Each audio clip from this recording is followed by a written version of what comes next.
Good morning guys, कैसे हैं आप लोग। मैं बिल्कुल ठीक हूँ। मैं आज आप लोगों को एक इम्पॉर्टेंट टॉपिक जो कि हर बार चाहे टीजीटी हो, चाहे पीजीटी हो, चाहे एलटी हो, चाहे कोई अदर एग्ज़ाम होम साइंस से रिलेटेड हो, जिसमें विवाह टॉपिक आता ही आता है। तो मैं आज आप लोगों को ये विवाह टॉपिक कंप्लीट करना चाहती हूँ। जैसे विवाह क्या है, विवाह के कितने टाइप हैं, ऐसे करके मैं ये जो टॉपिक है मैं आप लोगों को कंप्लीट कराना चाहती हूँ। तो आप लोग मेरा साथ दीजिएगा प्लीज़, वीडियो को पूरा देखिएगा, इसको शेयर करिएगा, क्योंकि आप ही लोग के बदौलत ये चैनल है हमारा। तो चलिए ज़्यादा बातें नहीं करते हैं, वीडियो स्टार्ट करते हैं। तो चैप्टर का नाम है विवाह के कानूनी तथा जीव शास्त्रीय योग्यताएं, legal and biological qualification of marriage. फिर प्रस्तावना है, तो प्रस्तावना देख लीजिए। विवाह परिवार निर्माण का एक मूल्य आधार है। विवाह क्या है, तो परिवार निर्माण का एक मूल आधार है। अगर विवाह नहीं होगा तो परिवार आगे ही नहीं बढ़ेगा। तो इसीलिए कहा गया है कि विवाह जो है क्या है, परिवार निर्माण का मूल आधार है।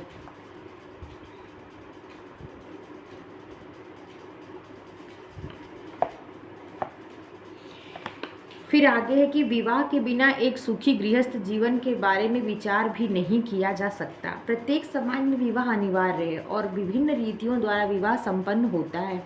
विवाह के द्वारा एक स्त्री पुरुष को ऐसी सामाजिक मान्यता मिल जाती है जिसके अनुसार उनके संबंधों तथा संतानों को वैध माना जाता है और पैतृक संपत्ति का अधिकार भी प्राप्त हो जाता है। बिना विवाह के उत्पन्न होने वाली संतानों को अवैध माना जाता है और ऐसे पति पत्नी को पति पत्नी भी नहीं माना जाता। भारतीय समाज में इस प्रकार के संबंधों को अनैतिक कहा जाता है। अनैतिक कहा जाता है। समाज में उन्हें घृणित दृष्टि से देखता है। वास्तव में विवाह समाज में अनैतिकता व उच्च श्रृंखला का समाधान है। क्वेश्चन भी आया वो प्रीवियस ईयर में कि मतलब जो विवाह है वो क्या क्या चीज़ों पे रोक लगाता है। तो देखिए वो मतलब कहते हैं ना, समाज में होने वाली अनैतिकता पे रोक लगाता है। और मतलब ये मतलब समाज में होने वाली जो कुरीतियाँ हैं, आप जैसे मनमानी नहीं कर सकते, ऐसे कुछ भी, इन सब चीज़ों पे क्या करता है, तो ये रोक लगाता है। फिर आगे विवाह, फिर उसमें पहला है हिंदू विवाह। भारतीय समाज में विवाह एक धार्मिक संस्कार माना जाता है।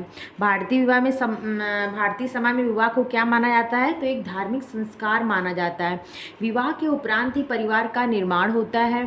परिवार समाज की ऐसी इकाई है जिसका मूल आधार विवाह है। जीवन की संपूर्णता के लिए विवाह आवश्यक है।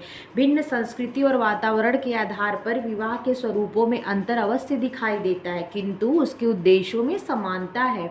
विवाह का अर्थ समझने के लिए विभिन्न विद्वानों की परिभाषाओं पर दृष्टि डालना आवश्यक है। दिख रहा होगा आप लोगों को। आप लोग कमेंट करके बता दिया करिए कि आप लोग को सही से दिखता है कि नहीं दिखता है। तो पहली परिभाषा है गिलिन और गिलिन की। विवाह एक प्रजनन मूलक परिवार की संस्थापन को समाज द्वारा स्वीकृत विधि है। गिलिन और गिलिन ने क्या कहा कि विवाह एक प्रजनन मूलक परिवार की संस्थापन को समाज द्वारा स्वीकृति है। रॉबर्ट लावी ने कहा कि विवाह उन स्पष्टतः स्वीकृति संगठनों को स्पष्ट करता है जो इंद्रिय संबंधी संतोष के उपरांत भी स्थिर रहता है तथा परिवार की आधारशिला बनाता है। अगला है हाबेल ने क्या कहा, तो विवाह सामाजिक नियमों का एक जाल है जो विवाहित युगल के पारस्परिक, उनके रक्त संबंधियों, बच्चों तथा समाज के प्रति उनके संबंधों को नियंत्रित एवं परिभाषित करता है। मैं ये आप लोग को टॉपिक कराने के बाद जो विवाह से प्रीवियस ईयर में क्वेश्चन आए होंगे टीजीटी में या पीजीटी में, मैं उसको भी करा दूंगी। और मैं सोच रही हूँ कि एनसीईआरटी तो आप लोग को बता ही रही, साथ में जैसे जो ये इंपॉर्टेंट टॉपिक हैं जिसमें से क्वेश्चन एग्जाम में मतलब 100% आना है, वो टॉपिक भी करके बताती जाऊँ। बोगार्डस, विवाह स्त्री पुरुष, ये बोगार्डस की परिभाषा शायद आई हुई भी है कि बोगार्डस विवाह स्त्री पुरुष को पारिवारिक जीवन में प्रवेश कराने वाली एक संस्था है। किसने कहा था, तो बोगार्डस ने कहा था। इसका की पॉइंट है कि उन्होंने क्या कहा था, उन्होंने एक संस्था कहा था। इस विवाह स्त्री और पुरुष को पारिवारिक जीवन में प्रवेश कराने वाली, स्त्री और पुरुष को पारिवारिक जीवन में प्रवेश कराने की एक संस्था है। ठीक है, ये किसने कहा, तो बोगार्डस ने कहा, बोगार्ड्स ने। वेस्टरमार्क ने क्या कहा, तो विवाह एक या अधिक पुरुषों का एक या अधिक स्त्रियों के साथ होने वाला वह संबंध है जिसे समाज या कानून स्वीकार करता है और जिसमें विवाहित जोड़े तथा उनसे उत्पन्न बच्चों के बीच परस्पर अधिकारों और कर्तव्यों का समावेश होता है।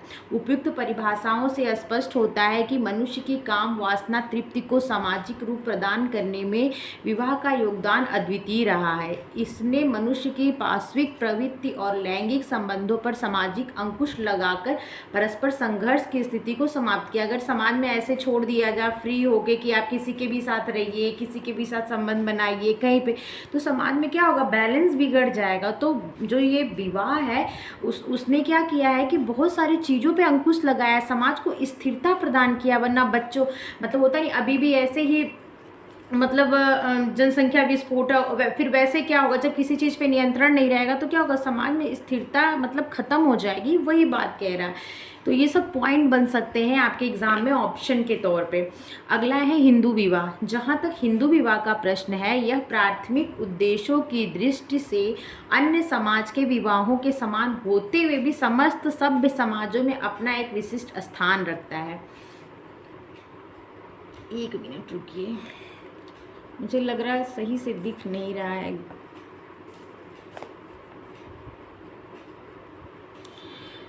आगे है हिंदू विवाह। जहाँ तक हिंदू विवाह का प्रश्न है, ये हो गया सभ्य समाजों में अपना एक विशिष्ट स्थान रखता है। इसका मुख्य कारण यह है कि उत्तर वैदिक युग से एक हिंदू के जीवन में आश्रम व्यवस्था का प्रवेश हुआ। जो कब से, तो वैदिक युग में, उत्तर वैदिक युग से हिंदू समाज में आश्रम व्यवस्था का प्रवेश हुआ, जो अपने में महत्वपूर्ण उद्देश्यों के लिए गृहस्थाश्रम को विशेष महत्व दिया। आपको पता है ना, 4 अवस्थाओं में बांटा गया है। तो वही चीज़ है कि गृहस्थ आश्रम को विशेष महत्व दिया, किंतु व्यक्ति गृहस्थ आश्रम में तभी प्रवेश कर सकता है जब वह विवाह कर लेगा। रविंद्रनाथ मुखर्जी के अनुसार हिंदू विवाह कुछ धार्मिक विधियों के द्वारा समाज से मान्यता प्राप्त स्त्री पुरुष का विधिवत मिलन है, जिसका मुख्य उद्देश्य धर्मकार, पुत्र प्राप्ति तथा रति के प्रयोजन का पूर्ण करना है। इनका उद्देश्य क्या है, तो पहला तो ये धर्म कार्य कर रहे हैं, एक ये धर्म है विवाह, ठीक है। अगला क्या, आप देखें ना, गृहस्थ आश्रम में प्रवेश करेंगे जो कि विवाह के थ्रू होगा, और क्या है, और पुत्र प्राप्ति का ये एक मतलब जरिया है, और वो समाज में स्थिरता को बनाए रखने में विवाह का मुख्य योगदान है। रति के प्रयोजन को पूर्ण करना, ये क्या है, तो विवाह के कुछ उद्देश्य हैं। अगला है हिंदू विवाह के भेद। हिंदू विवाह कितने टाइप का होता है, टीजीटी में क्वेश्चन यहीं से बनता है अक्सर। तो ये किसके अनुसार है, तो मनुस्मृति के अनुसार। ये ब्रह्म विवाह, जो ये विवाह बांटे गए हैं, आर्ष विवाह, गंधर्व विवाह, ये किसके अनुसार है, तो ये मनुस्मृति के अनुसार है। इस चीज़ को भी आप लोग ध्यान रखिएगा।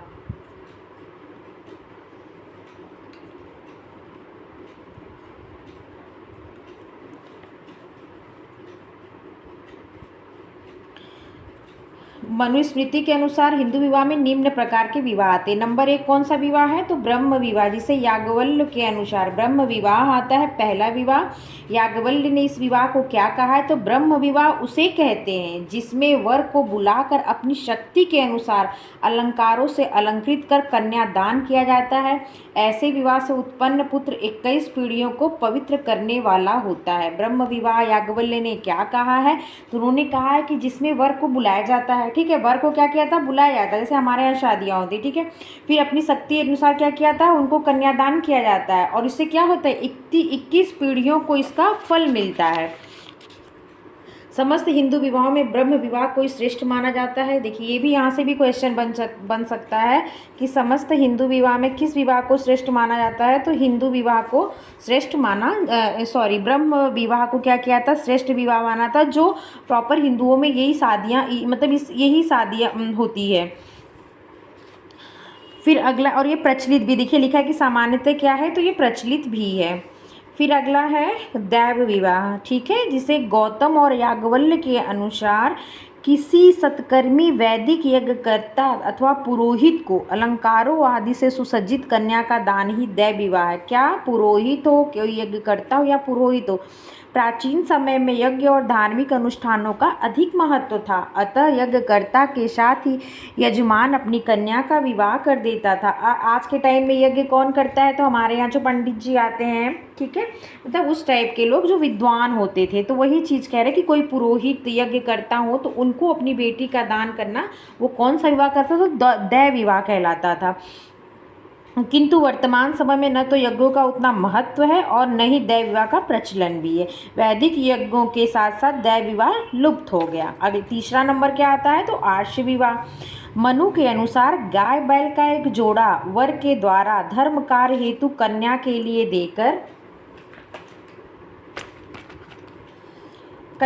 लिए देकर विधिवत कन्यादान आर्ष विवाह कहलाता है। गाय बैल, इसमें एक की पॉइंट पकड़िएगा, जिसमें गाय बैल का जोड़ा दान दिया जाता था, वो कौन सा विवाह कहलाता था? तो वो आर्ष विवाह कहलाता था। उसमें गाय और बैल का एक जोड़ा दान दिया जाता था और कन्याओं को विधिवत कन्यादान आर्ष कहलाता था। आर्ष शब्द का अर्थ ऋषि शब्द से है। जब कोई ऋषि अपनी विवाह संबंधी उदासीनता समाप्त कर गृहस्थ जीवन में प्रवेश करना चाहता था, तब वह अपने उक्त उद्देश्य की सूचना के लिए गाय बैल कन्या के पिता को देते थे। कन्या के माता पिता विवाह के लिए ऋषि का आशय समझकर अपनी कन्या ऋषि को सौंप देते थे। बैल को धर्म और गाय को पृथ्वी। वो एक जोड़े में एक बैल होता था और एक गाय होती थी। बैल को वो क्या मानते थे? तो वो धर्म की संज्ञा देते थे और गाय को पृथ्वी मानकर प्रतीक के रूप में उनके विवाह को साक्षी माना जाता था। इसलिए देते थे क्योंकि इनको साक्षी बनाते थे। अगला आता है प्रजापत्य विवाह। प्रजापत्य विवाह का संबंध बाल विवाह से मिलता जुलता है। जो ये प्रजापत्य विवाह है वो किसका, उसका संबंध किससे है? तो बाल विवाह से है, जो अभी क्या है? बैन है। किसने बैन लगाया? तो 1929 में शारदा एक्ट के तहत हरबिलास शारदा ने इस पे क्या किया था? रोक लगाया था। केवल अंतर यह है कि पिता यज्ञ की वेदी पर वर कन्या को बिठाकर गृहस्थ धर्म का पालन करने का आदेश देते हैं और आशीर्वाद देता है कि तुम दोनों मिलकर आजीवन गृहस्थ धर्म का पालन करो तथा कन्यादान करता है। अगला आता है गांधर्व विवाह। कामसूत्र में गांधर्व विवाह को आदर्श विवाह माना गया। देखिए यहाँ भी एक क्वेश्चन बन सकता है कि कामसूत्र में किस विवाह को आदर्श विवाह माना गया है? तो गांधर्व विवाह को आदर्श माना गया है, जिसमें वर कन्या परस्पर प्रेम, जो आजकल का लव मैरिज है, प्रेम के कारण स्वेच्छा से विवाह करते, जिसमें माता पिता की आज्ञा की आवश्यकता नहीं होती। और इसको किसमें उच्च माना गया है, अच्छा माना गया है, आदर्श आइडियल माना गया है? तो आप कह सकते हैं कि कामसूत्र में। ठीक है। प्राचीन समय में सर्वप्रथम गांधर्व नामक जाति द्वारा इस प्रकार के विवाह किए जाने के कारण इसे गांधर्व विवाह कहा गया। दुष्यंत शकुंतला का विवाह गांधर्व विवाह का उदाहरण है। वर्तमान समय में इसे प्रेम विवाह भी कहा जाता है। अगला आता है आसुर विवाह। कन्या के माता पिता को धन देकर कन्या ग्रहण करना आसुर विवाह कहलाता है। जैसे एक टाइप कह सकते हो आप बेच दो, होता नहीं, लड़की को हमने पैसे से खरीदा है, वो वाली बात। इसका वो काम ही क्या है? गलत है, तो आसुर हो जाएगा। यहाँ पे नेगेटिव दिख ही रहा है। इसका उदाहरण है पांडु और माद्री का विवाह। इस प्रकार वर द्वारा कन्या का मूल्य देना कन्या का महत्व स्पष्ट करना है और परिवार से कन्या के चले जाने की क्षतिपूर्ति भी। क्या है? आसुर विवाह। इसमें क्या होता है? तो कन्या के माता पिता को धन देकर, मतलब बेचने की, ये मतलब एक बेचने का प्रोसेस है, इसको आसुर विवाह कहते हैं। इसका उदाहरण पांडु और माद्री का विवाह है। इस प्रकार वर द्वारा कन्या का मूल्य देना कन्या का महत्व स्पष्ट करता है और परिवार से कन्या के चले जाने की क्षतिपूर्ति भी। अगला है राक्षस विवाह। देखिए ये विवाह और ये चारों एक से हैं, मतलब एक कैटेगरी में रखे जाते हैं। ऊपर के चारों को क्या होता है? अच्छे, मतलब पॉजिटिव, अच्छी कैटेगरी में रखा जाता है। और टाइप कितने होते हैं? तो 8 प्रकार होते हैं। अगला है राक्षस विवाह। इस विवाह में युद्ध में विजेता द्वारा कन्या का अपहरण कर, किडनैपिंग वाली प्रोसेस, अपहरण करके लाते थे, उससे विवाह कर लिया जाता था। इस वजह से युद्ध किया, युद्ध जीते, फिर वहाँ से उनकी लड़की को क्या किया? उठा लाया, ये वाली बात है। इस प्रकार के विवाह उस समय प्रचलित थे जब युद्धों का अधिक महत्व था तथा अपहरण की हुई युवती को युद्ध का पुरस्कार माना जाता था। मनु के अनुसार कन्या को मार पीट कर अंग छेदन करके रोती बिलखती हुई बलात् अपहरण करके लाना राक्षस विवाह है। यह विवाह विशेष रूप से क्षत्रियों के लिए था, इसीलिए इन्हें क्षत्रिय विवाह भी कहते हैं। देखिए यहाँ पे एक और पॉइंट बनता है, किस विवाह को क्षत्रिय विवाह कहते हैं, तो राक्षस विवाह को। राक्षस विवाह को किस और नाम से जानते हैं, तो आप बोलेंगे क्षत्रिय विवाह के नाम से। इसमें क्या होता था, तो इसमें लड़की को क्या किया जाता था, अपहरण करके रहता था, क्योंकि उस टाइम जो था, पहले की बात है, अब ऐसा कोई नहीं, बहुत सारे एक्ट आ गए, बहुत सारे नियम कानून बन गए जो ये सब चीज़ों पे रोक लगाता है, तो ये सब नहीं होता है। अगला है पैचास विवाह। मनु कहते हैं कि सोई हुई, उन्मत्त, घबराई हुई, मदिरा पान कराकर, जिसे क्या कहते हैं, जिसको मतलब जिसका अचेतन स्थिति कह सकते हैं, कि जिसको होश ना हो, जिस लड़की को होश ना हो, अचेतन स्थिति में हो, उसके साथ संबंध बनाना, मदिरा पान कराकर अथवा राह में आती हुई कन्या के साथ बलात् कुकृत, जो आजकल क्या होता है, रेप जिसे कह रहे हैं, करके विवाह करना पैचास विवाह है। आप देख सकते हैं गांधर विवाह जो अब तो मतलब प्रचलन में है, फैशन है इसका, लेकिन क्या होता है कि इसको भी अभी भी उतना अच्छा नहीं मानते हैं। तो ये गांधर विवाह, आसुर विवाह, राक्षस विवाह और पैचास विवाह, ये चारों, मतलब इसमें सबसे उच्च तो गांधर विवाह है, ये तीनों तो निम्न है। कुकृत करके विवाह करना पैचास विवाह है। इस प्रकार के विवाह को अधर्म या पापपूर्ण कहा जाता है, किंतु इस कन्या को सामाजिक बहिष्कार से बचाने के लिए इस विवाह को मान्यता दी गई जान पड़ती है। आज यहीं तक, आगे फिर बताएंगे, तब तक इसको एक बार समराइज कर देते हैं, जिससे थोड़ा सा चीज़ें रिपीट हो जाए। तो हिंदू विवाह आपने जान लिया, हिंदू विवाह क्यों होता है, तो एक धार्मिक संस्कार है, इससे क्या होता है, तो परिवार आगे बढ़ता है, समाज में रोक लगता है कुकृत करने से लिए, समाज एक बैलेंस में चलता है, ये सब कारण है। हिंदू विवाह कितने प्रकार के होते हैं, तो मनुस्मृति के अनुसार हिंदू विवाह 8 प्रकार के होते हैं। पहला क्या है, तो ब्रह्म विवाह, जिसे क्या होता है, एक सबसे अच्छा आइडियल माना गया है जो हमारे समाज में होता है, जिसमें क्या होता है, वर को बुलाया जाता है, जिसे बारात कहते हैं, बारात आती है, तो बारात आती है, दूल्हे का मतलब उसके खातिरदारी की जाती है, कन्यादान किया जाता है ना, कन्यादान किया जाता है, तो उस विवाह को अच्छा माना, सबसे उत्कृष्ट शादी यही होती है।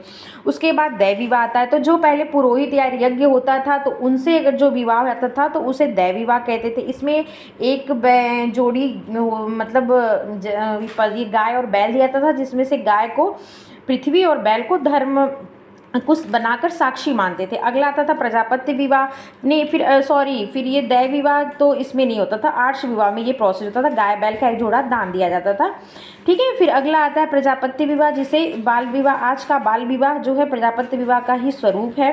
अगला है गांधर्व विवाह, आप ये समझ गए। आसुर विवाह, जिसको धन देकर स्त्री को खरीद रहे हैं, मतलब तब विवाह कर रहे हैं। राक्षस विवाह, जीत कर ला रहे हैं। और पैचास विवाह, मतलब उसे या तो अचेतन स्थिति में है, या तो कहीं रास्ते में अकेली ऐसे है तो उसका रेप करके, इस तरह से जो चीज़ है वो पैचास विवाह होता है।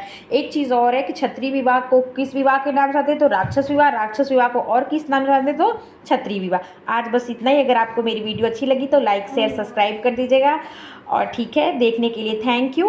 धीरे धीरे कंप्लीट करा के इससे जितने प्रीवियस के क्वेश्चन होंगे वो भी, उस पर भी डिस्कशन करेंगे, और प्लस जो इस बुक में दिया होगा उसको भी बताएंगे। चलिए, थैंक यू।